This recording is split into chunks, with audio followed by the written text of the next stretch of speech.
All right, next level podcast listeners, we are back, and this week I am joined. My guest is the CEO of SkySlope, Mr. Tyler Smith. Tyler, how's it going, buddy? It's going great.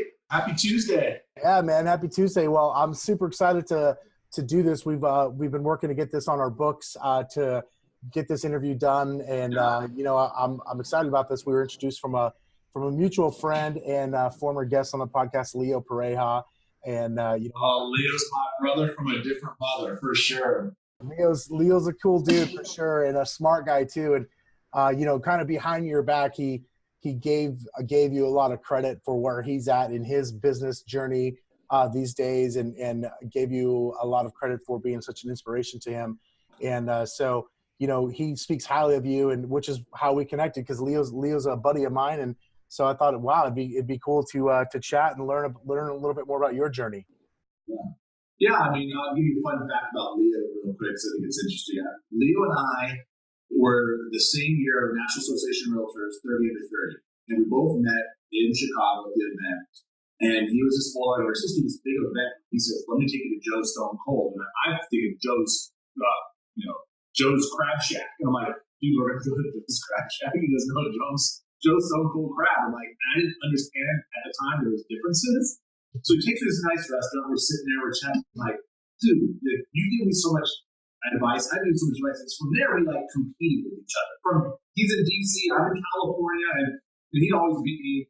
And I'll tell him that to the main guys. Although I was, now I'm training him right on technology. But it's funny, we went through that. And I said, I'm starting this company with Junior. We're on landline with real estate. Why are you leaving real estate? You're crazy. And everyone like, dude, you gotta get the software. You gotta get the software. You gotta get the software. Year after year, I said this to him. And he finally called me and said, I'm getting the software. I'm like, you're like 3.5, 4 years late, man. And now he goes, oh, I'm catching you, buddy. Watch out, man. And he is growing faster. I said, you're taking all my advice and I'm giving you, and you're doing well. Obviously, there's a lot of work behind it. But it's a fun little thing. We always joke around with each other. And Leo's a great friend, like a brother to me. And so it's been fun to do that. But yeah, my real estate career started when I was 20. Yeah. I got real estate, bought a house. Realtor was not great. And it was like my realtor, and at the time, my realtor was my lender. My realtor / lender could make 13 grand. Sign me up. Like at 20, 13 grand, you're a millionaire, right? Totally. And so I was like, Mom, I love you, but I'm dropping out of college.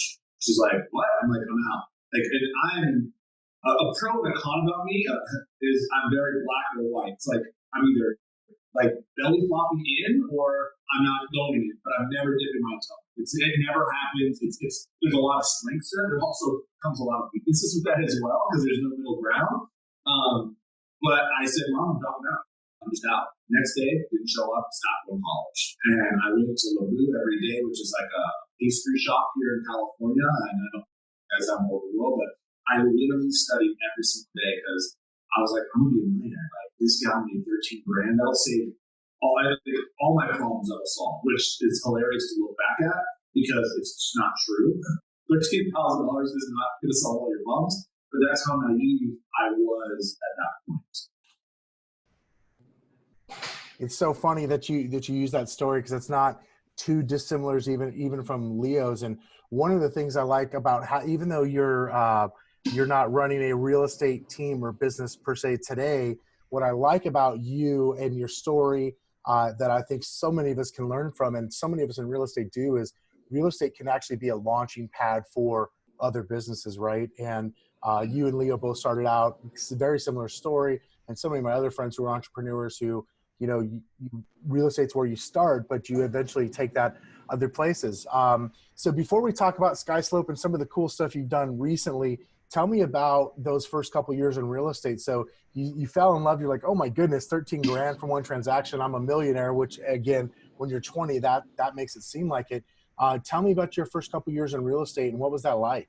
Yeah, first year I sold one home. Not well. It was my girlfriend at the time's father's home. It was $565,000. I made like 18 grand. By the way, that was gross. Then I had to pay my mentor. Remember mentor days, right? I paid my mentor fee. Then I had to pay my broker 50% of that, right? Because those were the days of 50% fees for newbies, which doesn't even exist anymore. But I still was rich. I think I brought home like $9,460 or something like that. It's like 9460. I remember that because that's one of my passwords. Which, don't try to hack me, okay? That's just one of my passwords. But it's funny because when you think about that, I think that month spent like $5,000 because I didn't know how to manage money.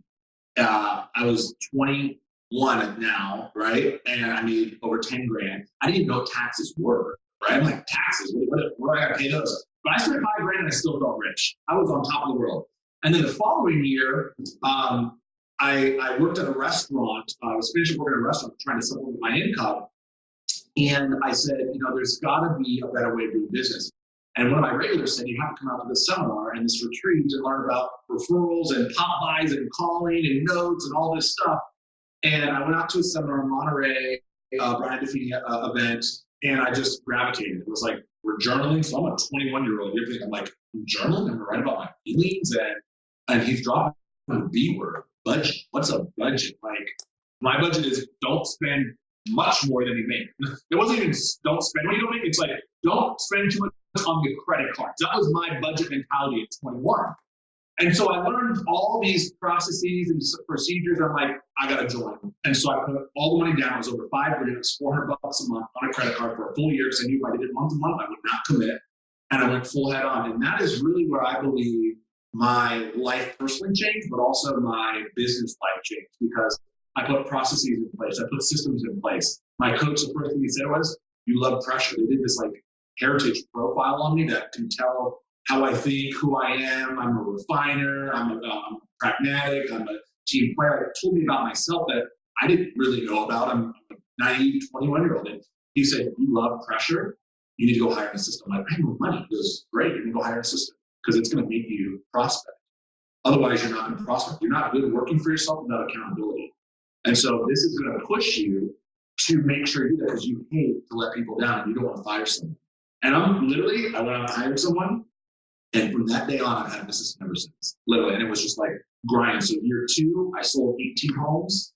And then from year 2 to 3, it went from 18 to 40. And it just skyrocketed. Myself and my team where we built to the top, we were doing right under 1,000 homes a year, 960, 907 homes a year over 3 years straight. So we were doing definitely big volume, a lot of units. REO short sale, I had a big account of business with developers on new home and new construction. I also had a big account with Intel, which is a local company here. Intel, you've heard of Intel, they're here in Folsom, where I was the reload person. So people that they brought in, I would help sell those homes. I would do lunch and learns for them, how to get pre-approved. And so I was literally burning through properties nonstop.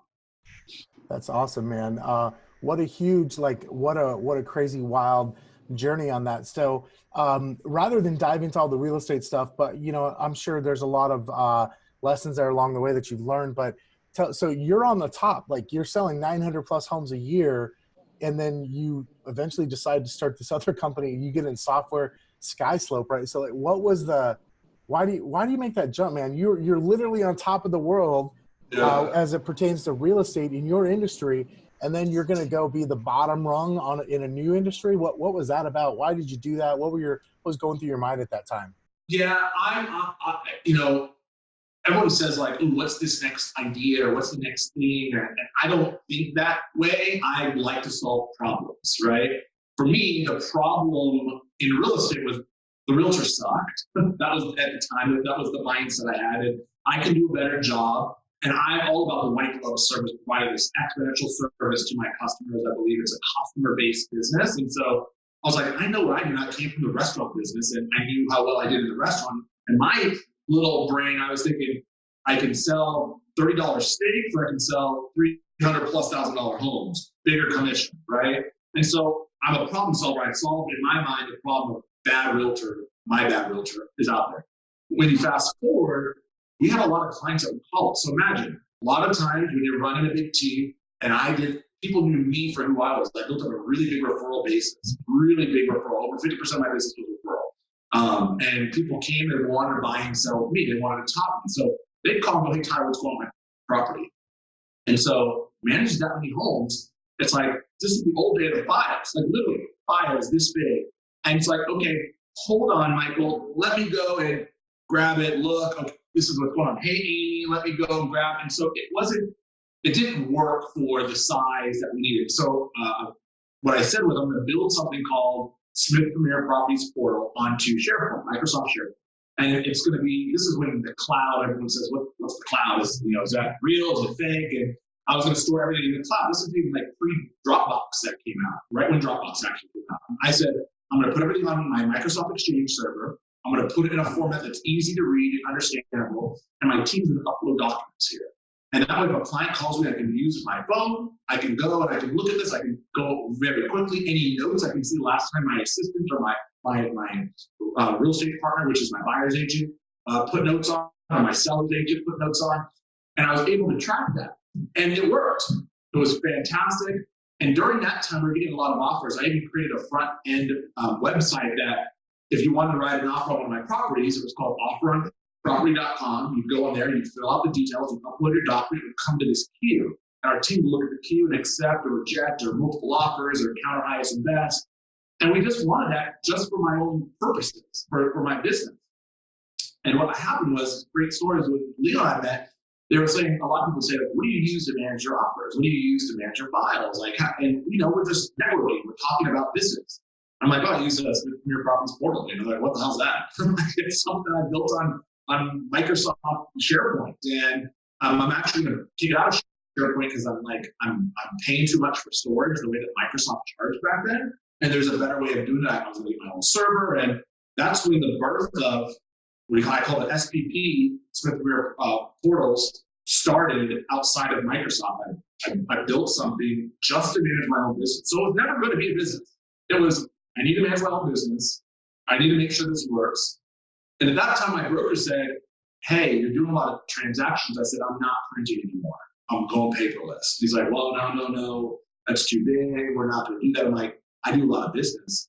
I'm going to give you access so you can audit my files. And I'm going to turn them into you, but I'm not going to print all my paperwork. It's just not happening. I have email correspondence. I have phone numbers, phone logs. I have so much per file. Typical agent's file was this big.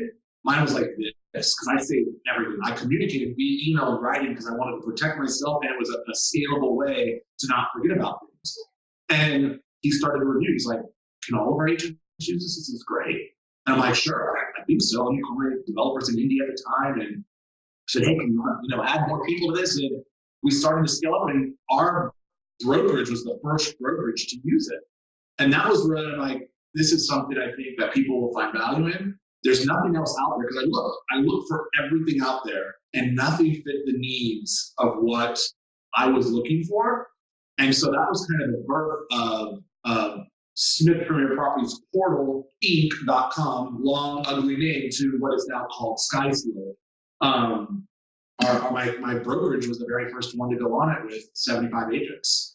I wonder, for the agent or entrepreneur or lender, whoever listening to this episode at home, I wonder how many of us could really listen to what I just heard there is, hey, I solved my own problem, and then I realized I did a great job solving that problem, and that became itself its own business, right? And so for someone who's looking, what other businesses could I be in? Think about maybe what problems we're solving for ourselves, for our own business, or maybe for our clients that is then in turn helping solve one of our problems, something like that. Yeah, I think entrepreneur, I think any problem that saves time, great business, right? Because that's one thing you can't buy back. But also any real problem that you are solving is a great thing to think about as far as creating a business. If it's a true problem, like I saw the ROI of what it saved me and what it did for me at scale. And I knew we're not going to be printing more paper. It's kind of like right now, if you were to take a bet and I said, all right, 20 years from now, you're going to bet, would you bet more that people were eating more beef or more plant-based? I would argue it's going to be more plant-based. And I love meat. I'm a meat lover, right? But I would argue it's going to be more plant-based 10, 20 years from now than more meat. So I knew that people aren't going to be printing long-term, and speed is what matters the most. And for me, my clients, they want speed. It's like us with Amazon. Remember when Amazon Prime came out and 2 days was revolutionary? 2 days is too late now. I want it in 2 hours, right? I want it delivered within 10 minutes. And so I think time, as far as people wanting things faster, is just evolving into a space, and it's great. You know, what we did yesterday that was awesome and amazing is ordinary today. And that's just the reality of society these days, with how much access we have with technology out there. And so it was a problem that I knew I needed to solve, and it worked. And from there, I was like, let's just see. But here's where my odd headwind, because I was running a rate business, like you said, and I was like, I know my engineering bills around like $8,000 a month. So if I could actually make $20,000 a month, that'd be great. And I can build this. And back then it was like, remember the Microsoft CDs, and you put it like, that's all now all virtual, obviously. It's all on demand, and you download, and it's all web based. But back then it was pretty safe. Like, I can create this. I don't need my development team probably after a year. It's like a rental property. I had several rental properties that I owned at the time. It's like a rental property that I don't have to deal with tenants. It's great. What if I can build it up and get 20 clients, 30 clients on? They'll solve all my problems. Kind of like how naive I was in real estate, thinking if I can make 13 clients, it can solve all my problems. What I learned is technology changes and changes often, so you're not getting rid of your 8 developers in India. In fact, before we transitioned to the whole US years ago, we had like 25 engineers who were in India, right? This was over 3 years ago. But what I also saw was it solved a problem for others, right? I sold to a broker over in Arizona. They came to our website. I had a funky, ugly website up that had a live chat that actually came to my Gmail account. And someone's like, hey, I have 1,200 agents, curious if this will work. And I'm like, 1,200 agents? Like, what's your pricing? I'm like, I don't know, $2 an agent? They're like, yes, we like it. Can you come out and train our agents? I'm like, yeah. And went out to Arizona. I trained their agent. I wanted to see how it was. And they paid us $2,500 a month. And what's so funny, they're still applying today, and they still pay freaking $2 a user, which is way too low.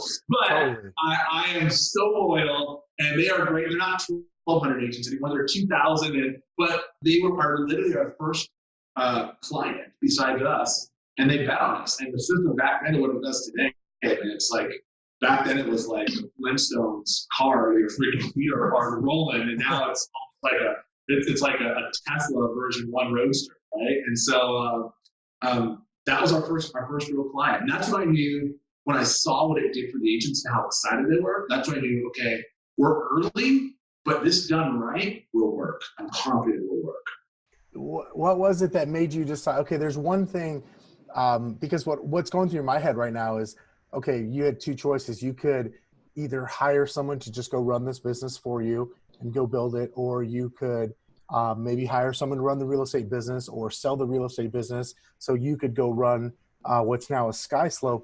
How did you make the decision eventually, and when did you make that decision to go all in with your personal efforts on SkySlope versus the other business you had been running? Good question. So when we went out to the company in Arizona, the thing that made me think this is something great is I watched the agents. I think they bought into me more than the products. The product was very mediocre at best at that time. It worked for me, but they knew I was a real estate expert. I can talk about it. I can talk their talk. I can walk their walk. They're usually talking to people who are trying to sell enterprise software that doesn't understand real estate. I'm like, this is what I can talk contingency talk for tasks. I can talk the talk. So I think that's what actually sold them. And then me going out and training them, I can relate to the agents. And I think that was a big thing that they liked. And so after a couple of months seeing them use it, and more people joined as well, I call for feedback. Hey, what's going on? Like, this is great, but if you change this would work. I'm like, oh, that's a great idea. I didn't think about that. And so they started to fill out this feature suggestion thing, which we still have today. But back then it was like, put it in the queue, and it went to India, and India would develop it, and it would come back. Like, literally, that's how it went. And I'd have a little bit of interaction, or I'd say, what they're asking for is this, but this is how we make it better. But what really transitioned was we hired our first employee, and again, you have to remember, it goes back to my coach, wilderness coach. I do well under pressure, which is something I'm trying to fix, not fix, but I don't think it's always a good state of habit to be under pressure to actually have great performance. But that is just, I do really well under that. And so I said, I have an employee I'm going to hire. Number one employee, Ryan Bishop, still here today, 8 years later. Number two employee, great, let's bring it on. And so we just started to bring on some of these folks. And that's pressure, right? And you have to understand, I have two ways. I can self-fund it, or I can go get venture capitalist money. And so I said, I want to be able to control my destiny. I think this real estate world is just a funky world. I mean, I'm an agent. I'm an independent contractor. Agents are very difficult, right? They always want change. They always want things changed, but they don't like change, right? And so I understand that because that was me. I understand brokers, right? They want to recruit, retain, and they'll do anything for the top producer. So you know your customer is the broker one. Number two, it's the top producer because the broker's going to do whatever the top producer wants to do, right? And so I knew that aspect. And so what I did was we built up the business. And when we started to do well in our local market, we were in about 7 or 8 states at the time. This was 5 years ago, 5.5. So yeah, 5 years ago. 5.5 years ago, a big broker here in our local market said, everyone loves your software from what I hear. We recruit agents, they ask, are we on SkySlope? And you still run a really successful real estate business. And I said, well, first off, a year ago, I transitioned my entire real estate business from me working in it and on it to my executive assistant who ran ops. She runs ops. She still works for SkySlope today. She thinks she's going to retire. She's fantastic, but she ran ops. She ran the entire business while I was running SkySlope. And that is what funded SkySlope. We self-funded. We did not get venture capitalists. I used all the proceeds I got for SkySlope or for Smith Premier, my real estate business, and put them into SkySlope. And it was tough because I'm constantly writing checks. I mean, that's why a lot of tech companies use venture capitalists because it's not cheap to have employees and software and engineers. And so I was literally the check guy. I was writing checks nonstop. I was nonstop writing checks. This client called us and said, move your real estate brokerage over to us. Move your real estate brokerage over to us.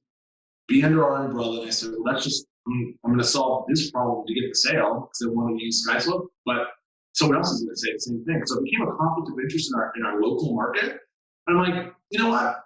I make good money on SkySlope or on my real estate business. I know people who want it, and I tracked it. Remember, I ran my real estate business so different than many realtors. I had a P&L every single month. I showed on my referral log how many referrals I got. I can show you my conversion on referrals. And these weren't leads; these are true referrals. And these are referrals. It's like, hey Tyler, my mom Sally wants to sell her house. She thinks it's worth $500. We know it's not.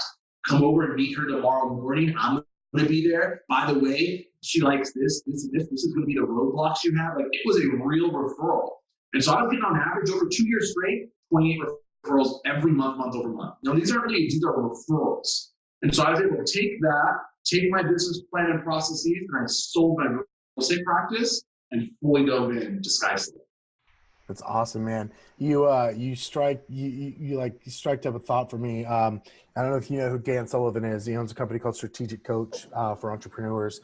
And he's got to say it's not that entrepreneurs work well under pressure. It's that when we're under pressure, we tend to work. And you know what I mean? So that's funny. That's a great quote. Yeah, it really is. And it's, I think that it's the sense of what pressure does or the feeling of I've got to get something done where that can put a lot of us mentally. And I think those of us who tend to be more entrepreneurial than others, at any rate, when you shared that, it sparked that thought for me. So cool. So you sell the real estate business and sort of go all in, if you will, on SkySlope. What was that like? And what has the last kind of 5 years been like since you've done that? How different has that been versus, say, real estate and what you learned building your real estate career up to the point where you could actually sell that business? Yeah, I think it's a big difference. So in real estate, you can do everything. So for example, I had a buyer's agent, I had a listing coordinator, I had 2 transaction coordinators, I had an assistant, and then I had like a clerical, right? I ran a lean, mean machine. I had multiple buyer's agents, multiple listing coordinators, but those are the roles. If my assistant could do something, I could do it, right? If my transaction coordinator could do something, I could easily jump in and do. Like, I could do everything if I needed to. I didn't rely on other people. Therefore, yes, I had to lead and inspire, but I could easily fall into and do one of their tasks if needed to, right? And in my mind back then, I can do everything. I'm the best, right? That's a realtor's mindset. No, no, no. It has to be my way. It has to be my photo. It has to be my color. It has to have my name. And I had to learn at a young age. It's ego driving you, right? And you have to let go to grow. And my coach was great on teaching me that. Fast forward from real estate to running a technology company, completely different. I would say this is 10 times harder. By no questions asked, 10 times harder. Like, I always laugh. I always say, people like, what would you do to do this? I'm like, I go back into real estate. I would kill right now. Like, I first of all, I love real estate. It's my high school sweetheart, like Ray, right? It's like, I love everything about it. And I think just right now, there's so much opportunity to do business. And when I say that, people go, no, you don't get it. You don't know. I'm a great doer, and I can do it. I can work. I'm a hardcore worker. I'm a grinder. I can work 12 hours, 7 days a week, hardcore. I did that in real estate, and I rarely get burnout. And I'm pretty in tune with my body when I feel there's a burnout where I know I need to take a break. I think it's a good quality. I'm very clear on that. I know my body well, so I can do all day long. The difference is that works well in real estate. You're as good as your last sale. Grinding, enough calls, enough prospects, enough belly to bellies leaves the deal. I mean, it's an equation, right? In software, it's completely different. We have 180-ish people that work for us, team members here. And so I use the analogy, I went from rowing, right? So think about rowing crew, right? The rowing crew, I went from just a single rower, right when I started SkySlope, to, okay, now I'm lead rower, all right?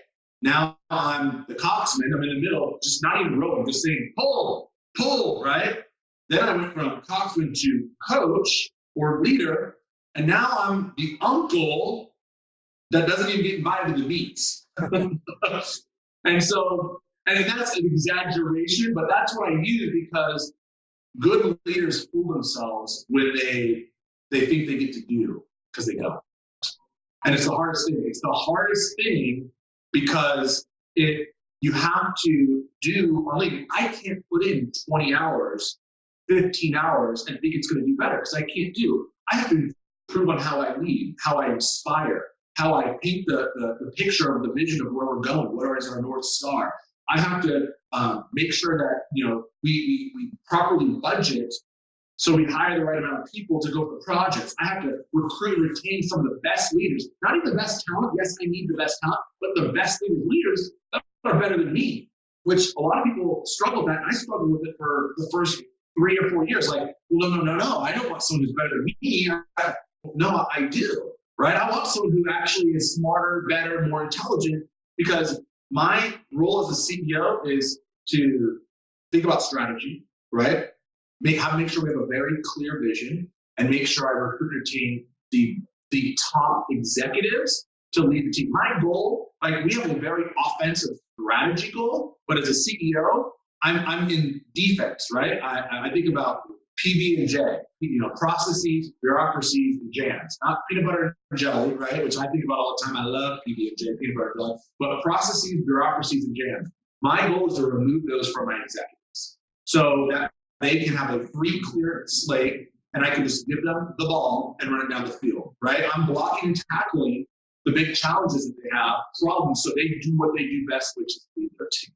And so it's a completely different mindset. I mean, I can tell you right now as a CEO, you get up and you eat crap every day here, right? It's like every day, it's like, because everything's on you. It's all my fault. Something goes wrong, my fault, 100%. And that's a big mindset shift change. I have so much respect for CEOs that run big companies. I think it's an extremely hard thing to do. I get humbled and eat humble pie every day. I always say humble pie is the pastry that's never tasty. And if you're constantly just doing that, especially at scale, I feel like it gets harder, and it just makes me more motivated to learn my craft, to lead my team. Absolutely. Well, let me ask you this, because you said something about, hey, in a way you'd like to go back to selling real estate and you'd crush it. I think a lot of folks in this day and age are starting to feel worried about the future of real estate. Sure. Because of the iBuyers and technology and all that stuff. So let me ask you your take on it. Obviously, I have a hunch of where you might lay on this, but tell me, like, what do you see coming in the future of real estate? So maybe in the next, call that 2 to 5 years in real estate, how do you see our industry changing, if at all? What would you be doing as a realtor in its current environment to make sure you're relevant, if you will, to make sure you are relevant, you stay relevant in the industry? Yeah, so I think when I think about what does the real estate industry look like, I first think about who's my user or who's my customer, which is the home buyer or seller. And I would say if any realtors listening, I'd say take your realtor hat off and think if you're a consumer in general. Speed, transparency, and trust. That's all that matters. Give you an example. Speed. You want things now. No one wants to wait. Anyone wants to wait, I want to hear about speed. It's all about speed. 2-day delivery Amazon is too slow, right? It is. So when I think about speed, transparency, and trust, let's think about Uber. And if it's Lyft is your flavor, great. Speed. I click a button, a car shows up, which is odd to think about because that didn't happen too long ago, right? And so, but it's normal, it's common. And when I click the button, it says it's 5 minutes away, it's still too slow. I want it now, right? But speed. I click a button, a car shows up. Transparency. What's happening? Who's picking me up? Where are they picking me up? Where are they at? What's their name? What's the rating? What type of car? Very transparent, right? And I'm just giving you an example. And then trust. Yeah, I trust them, but long-term trust. Trust beyond the transaction. I trust and rely on Uber so much that I use their scooters. I use their bikes. I order food from Uber Eats. And, right? So when I think about consumer, that's what consumers want. No consumer is going to say, I want things slow. I want to know, I don't want to know what's happening, and I don't want to trust you, right? So when I think about that's what the consumer wants, and that's in all aspects. Everyone wants everything fast, on demand, Blockbuster, Netflix, you name it. It's that's what people want. I think about what does the consumer want? They want to know, they want things fast. Going back to your old school ways of driving down and getting documents signed, or hey, let me come over and sit down next week and do a listing presentation. And oh, you know what? We now need to get your house. Speed. They want to sell their house and they want to sell it now. True. It's a fact. They do. Now, sometimes they don't, but it's getting faster. They want things faster. Same with the home buyer. Hey, I saw you 3 homes. Home buyers want to say, the home buyers already driven around the house 3 times before you even let them in the door. No doubt. Because they want, and they're on Zillow, Redfin, you name it, all of them getting alerts from everything, even because your alerts are not as good as everyone else's alerts. True fact. They want things fast. So speed. Transparency. I can tell right now, we have 180-something employees here. Every time one of them buys a house, I always ask them, how much do you know what's going on? No, nothing. Did your realtor communicate with you? No, no clue. Do you know what you're doing? Nope. Didn't even know to continue. Like, they've learned more here, and SkySlope has a boot camp, a real estate boot camp, we put all our employees through so they understand we want them to think, breathe, sleep like realtors. We have a transaction coordinator, we're 3 transaction coordinators here, so like, we have a big team. They know more based on what they know here than they're learning from their realtor. Now think about that. It's the single largest financial investment anyone will make. They're fearful. They do this on average 1 of every 7-ish years, and they don't know what's happening. They have no clue. They're depending on the realtor. And unfortunately, the realtor, there's pros and cons, but the realtor is not, and it's not, I love realtors. It's not that they don't want to provide this, they're not. So that's transparency. And then trust. I want to know if I'm a consumer that I trust you, but I want to trust you beyond. I'm not a one and done. So the deal closes, what happens? The realtor moves on. Like, and I get it. Life's hard by the hour, cinched by the age. It's busy, right? We're all busy. We're distracted. I don't remember to call my mom sometimes, right? So of course I can't call my client I sold a house to 3 years ago and check in, and then it gets too long. Now it's awkward. And what do I do? People don't call. They don't pick up. Should I text? What do I say in the text? They want to trust you long term. What's the value you bring? And so I think about those are the 3 things consumers want. How our realtor is going to pave the way, brokers, our industry on providing that, because they'll lose. I believe realtors will lose by not playing. I think there will be a new standard. It's what we're building here at SkySlope, the customer experience platform for real estate, right? Based upon those 3 things. Every single thing we build here is how does this make the realtor faster? How does it make the consumer feel like they're getting faster?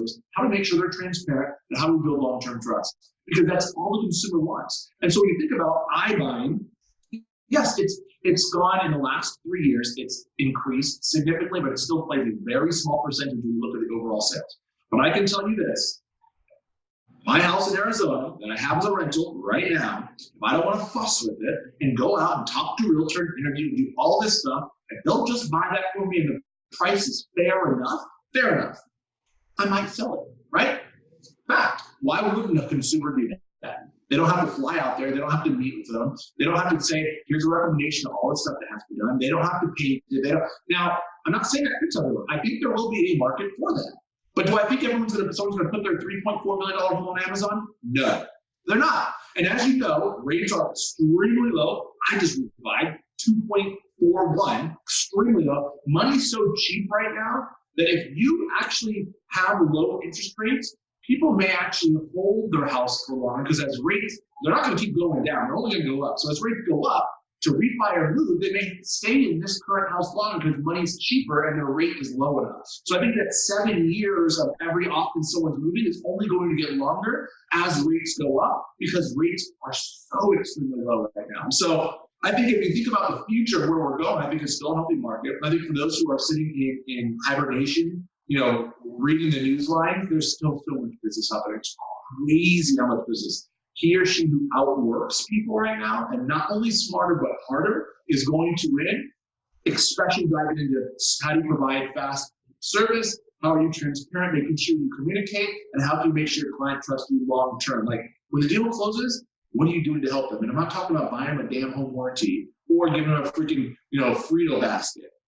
How can they trust you along the way? How are you helping them with their move? How are you helping them be on the transaction? When it's tax season, how are you providing their HUD-1 tax so they can write off their interest? Because they don't have their documents, they don't know where that is. How are you actually truly providing value, which is a free uptick of reaching out, which is just building value and building value and building value. And so that's what I think about long term is those are the three things I think that are going to win beyond anything else in this market. Awesome, man. That's huge. You dropped so many nuggets there. I was actually taking some notes myself there for personal reasons. Moving on, a couple of rapid fire questions for you. Yeah. What are you maybe bullish on today that a year ago you were bearish on, or something maybe you disbelieved today that you believed a year ago? And it doesn't have to be exactly a year, but tell me something where you've sort of changed your thoughts on it and maybe why. Yeah, so I'm a very big person on changing my thoughts. I just think it's healthy. I think everyone should taste and they should work with different things to challenge what they believe is correct and accurate. One of the things I'm trying to give you, there's so many things I can do, but I'm trying to give you something of substance. Like, what did I not believe that I believe now?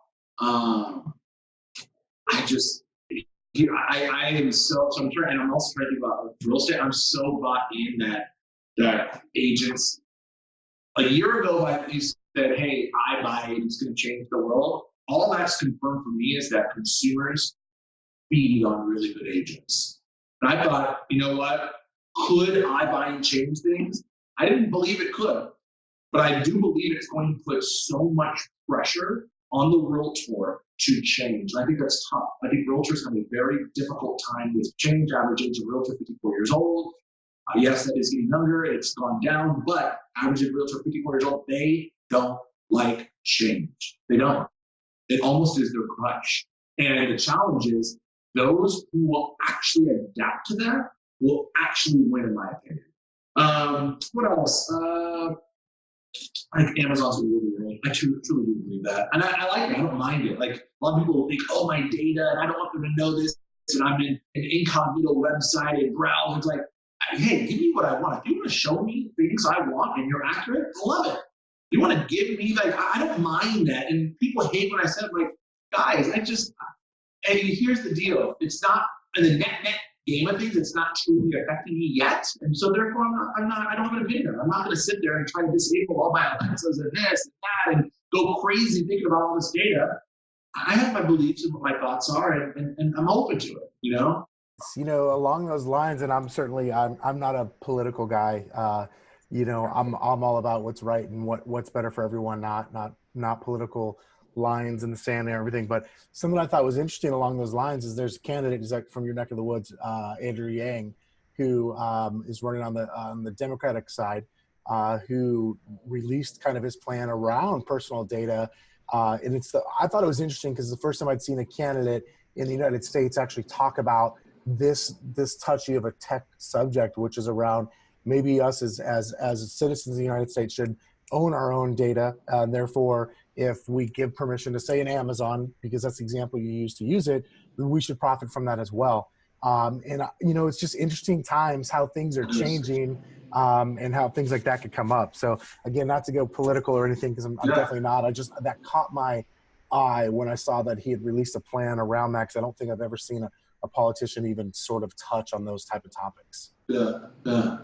So tell me, I can't help but notice, man, right above your head is a picture of Muhammad Ali and his fist. What's the meaning of that poster?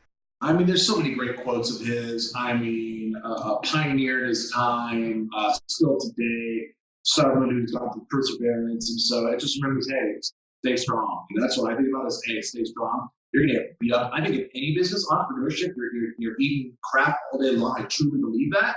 And so it just means, to me, I look at that and think, how many punches could he have taken? How many punches did he take? And what was the training he had to do? And the moment you're like, you had a bad day because it's going to happen, it's like, hey, you have a bad day, get up and stay strong. That's what I think about. It's just it's something I've had in my office since SkySlope was created, started for over 8 years now. So I just followed me along the route. Awesome, man. Well, I'm going to wrap up here in a second. I got one final question that I want to ask you that I ask all my guests. But before I do that, number one, where can people follow you / learn more about Tyler and what you're doing and SkySlope and what you guys are doing as a company for the few in our industry who aren't aware of it? Where's the best place for people to go learn about you and or SkySlope? Yeah, so skyslope.com is our website. We're transaction management, and from writing a contract all the way to close and beyond.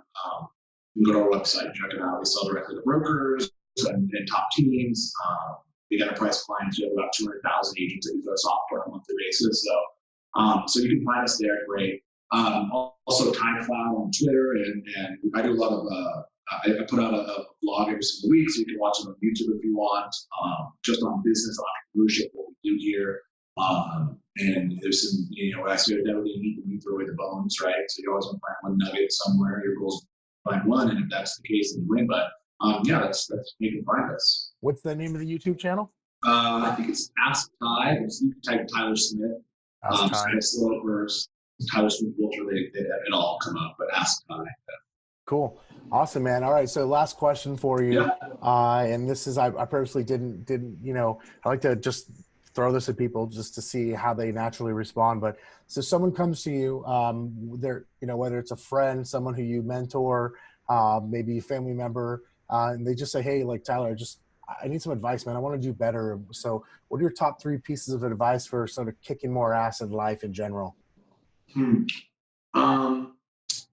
I'd say number 1 is get comfortable with failure. I think people are crippled by it. I've said something to a lot of my team members. They said just, hey, if you're pioneering white space, which is white space, you don't know the playbook. You don't know where you're going.